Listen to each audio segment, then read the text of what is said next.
120 secondes. L'invité de la rédaction.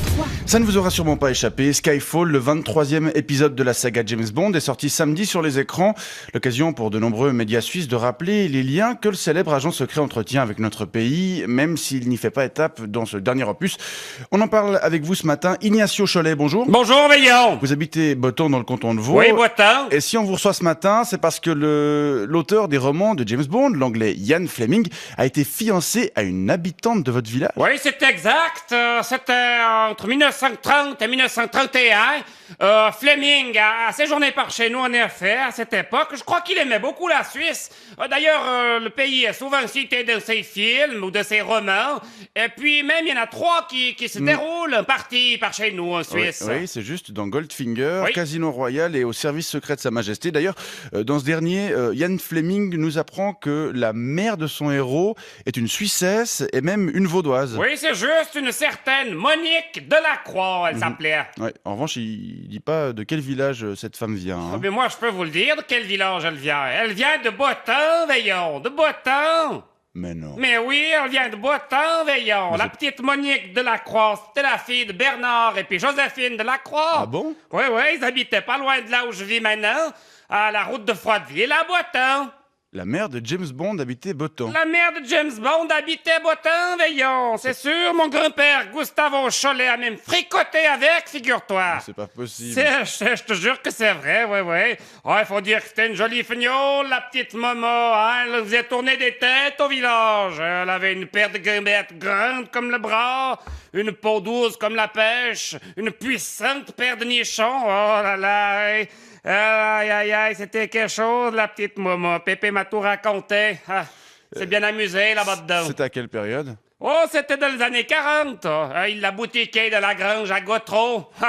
Ça y allait à l'époque, hein. Ouais. Les gonzesses, c'était pas comme aujourd'hui. Il fallait pas les prier pendant des plombes pour pouvoir les culbuter. C'était autre chose. Il a bien profité, Pépé, il a bien profité. Et est-ce que vous savez si elle est revenue au village Momo par la suite avec son époux, Sir Andrew Bond of Glencoe? Oui, ils sont revenus plusieurs fois, y compris avec le petit. Ouais, ils venaient passer l'été chez les parents Momo à la route de Froideville. Le petit. Le petit, oui. Le petit James. Oui, le petit James, une charogne de gamin, celui-ci, à ce qui paraît. Aïe. Pourquoi? Aïe, quelle charogne de gamin. Ben, il se promenait toujours avec son mini smoking dans le village, avec son petit air arrogant, comme ça. Il disait à tous les habitants comment il s'appelait. Ouais, mon nom c'est Bond. Oh, mais on en a rien à foutre de ton nom, petit con. Vas-y, poursuis ton chemin. Ouais. Ah, il avait un vélo avec une selle éjectable et puis des petits trous sur lesquels il y avait des crochets. Alors, pour s'amuser, ces petits trous de cul, il passait à côté des tracteurs tout près, les hurlemans, et puis, il faisait péter les pneus. Et puis, il arrêtait pas d'aller dans les étables des paysans pour tuer les animaux. Tuer les animaux? Ouais, il disait, on le chopait comme ça par là. Il disait, non, ça se fait pas, James. On dit, mais moi, je m'en fous, j'ai le permis. Le permis de tuer? Ouais, le permis de tuer. Tuer n'est pas jouer. Mais c'est ce qu'on lui disait.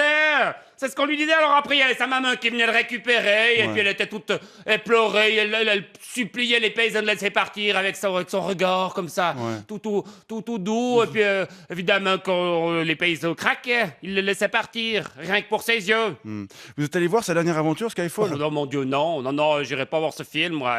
On est bien remonté par Botton contre machin, hein. Ah, il a pas laissé que des bons souvenirs au village. Vous n'irez jamais plus jamais voir un James Bond? Non, jamais plus jamais. Bon, en tout cas, on vous remercie pour cette petite histoire étonnante et j'espère que ça n'aura pas trop découragé nos auditeurs d'aller voir ce film qui paraît-il, est quand même un des meilleurs de la saga depuis longtemps. Eh ben, j'espère aussi que ça les aura pas découragés parce que je crois qu'ils ont besoin de soutien, l'équipe de production, hein, les pauvres. Il faut y aller voir ce film, ça a coûté cher. Hein. Il faut ramener là les sous maintenant, hein. Ignacio Cholet, je rappelle que vous habitez Botton, un village qui a eu son rôle à jouer dans la vie de Ian Fleming et de son héros James Bond. Je vous souhaite une belle journée. Bon baiser de Botton!